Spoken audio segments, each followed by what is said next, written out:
Welcome, and thank you for joining me today to explore the idea of unleashing organizational energy. My name is Manfred Golland and I'm an executive coach with QLI International. Obviously, what we are going to talk about here is the concept of motivation. It is the reoccurring question of how can I motivate my people. The reality is, motivation won't happen if the basics are not in place. The material needs must be met. People generally work to make a living by earning money to pay for their needs, and possibly for their wants. However, that is not the whole story. There are whole industries busy with creating ever innovative ways to satisfy the need for employee incentives in some form or fashion. And this is a good thing, but with a caveat. All these incentives and remuneration models provide typically only short-term impact. Once people get used to something, it loses its special effect and becomes routine expectation. The most effective and sustainable way to create employee motivation is by establishing an environment where people can motivate themselves. Of course, creating that environment is a more complex matter, which does not fit for a short video. It involves concepts like vision, mission, values, strategy, leadership effectiveness, etc. Consider one important underlying fact. People hire into a company, but they perform for their leader. Let me repeat this. People hire into a company, but they perform for their leader. Let me offer some simple idea with an incredible powerful impact on unleashing organizational energy and motivation.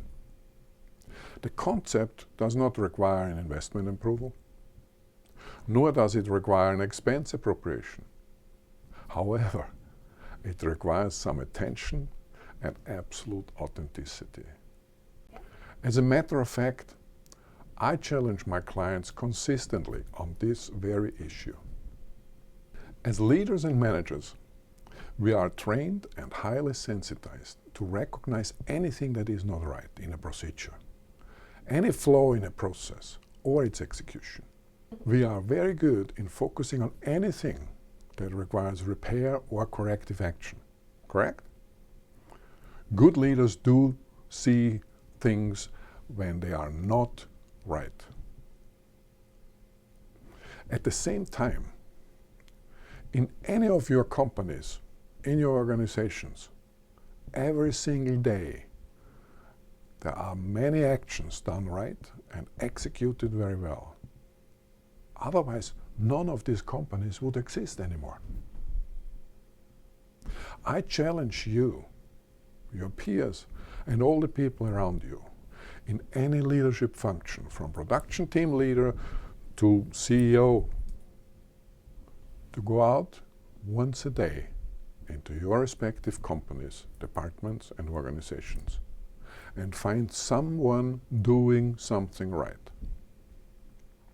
Recognize that person on the spot with an authentic, specific, positive comment about what they just did right and how this is important for the result of the organization.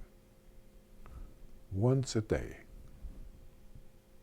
Think about the positive impact you can create some 250 times a year. Now, I know in your mind you may just say right now, Manfred, you are crazy. I'm paying people to do their work and to do it well. Why should I have to mention every time they do their job that they are doing it well? Effective leaders pay an emotional bonus to their followers. They maintain an emotional account with all their employees, into which they contribute at any appropriate opportunity. There is a reason to that madness. When you as a leader have to have a crucial conversation with someone that carries its share of critique. This conversation will become far more productive when there is a positive balance in the emotional account. After all, people hire into a company, but they perform for their leader. Your attention to the emotional detail will cost you just that, some authentic attention. The dividends for this emotional investment will pay great dividends in form of productivity and performance. Be that leader you would have liked to have and make results happen. To contact us, please send us an email to coach@qli-international.com or call 864-245-2324. Thank you very much. All the best.